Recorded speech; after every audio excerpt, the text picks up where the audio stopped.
Баршаңызға қайырлы күн достар. Сіздермен Асыл каналыма қош келдіңіздер. Сіздермен бүгін сникерс пирогын дайындайтын боламыз. Видеоның соңына дейін көріңіздер. Ал бисмилла деп бастайық. Ол үшін бізге бір жұмыртқа, қант және сары май керек болады. Бір келкі масса шыққанша араластырамыз.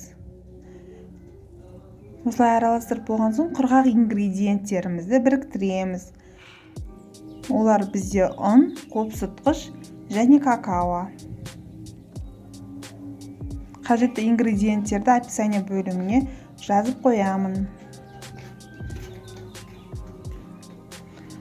Осылай үшеуісін қосып алып, жақсылап араластырамыз және жаңағы шыққан сұйық массамызға салып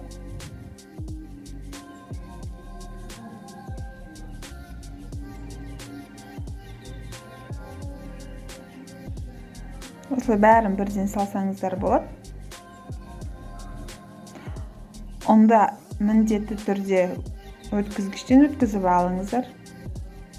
Осылай бірінші венчикпен, одан кейін қолымызбен қолға жабыспайтын жұмсақ қамыр илейміз.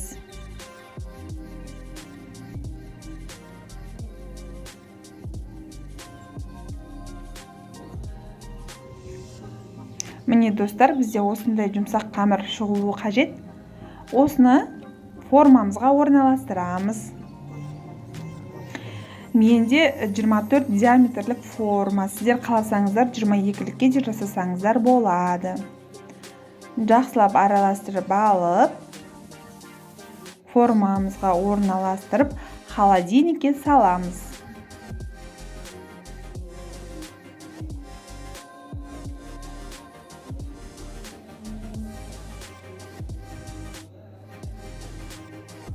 Достар, каналыма тіркеліп, лайк басып кетіңіздер. Әлі де жақсы рецепттер болады.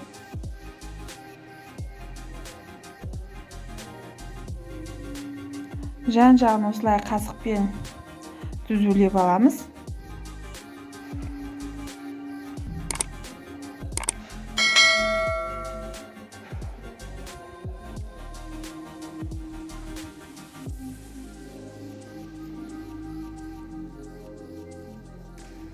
Холодильникке жібереміз. Сосын начинкасын дайындаймыз. Осындай вареный сгущенкаға орехымызды қосып араластырамыз. Жақсылап араластырғандарыңыз дұрыс. Вареный сгущенка осылай қатты болғаны жақсы, сапалы болғаны жақсы. Егерде бұдан арзанырақ вареный сгущенка болатын болса, ол піскен жағдайда қатпайды ортасы.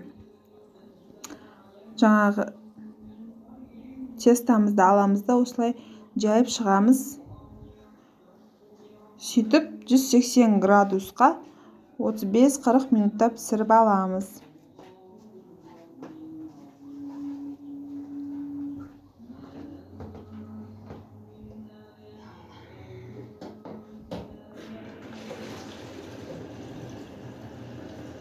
180 градуста. Ол пісіп шыққаннан кейін шоколадный глазурімізді дайындаймыз. Оған сары май мен шоколадты ерітіп, үстіне орехты қосамыз. Мен орехты үгітіп алдым, осы солай әдемі көрінеді.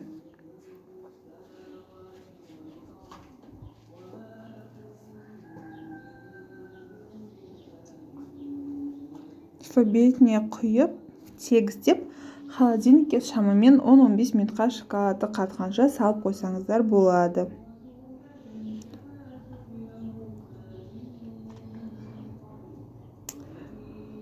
Пирогымыз дайын. Осы рецептпен жасап көріңіздер. Отбасыларыңызға ұнайды деген ойдамын. Осындай әп-әдемі болып шығады. Менің отбасыма ұнады. Әлі де көп рецепттер болады. Каналға жазылыңыздар. Қош сау болыңыздар.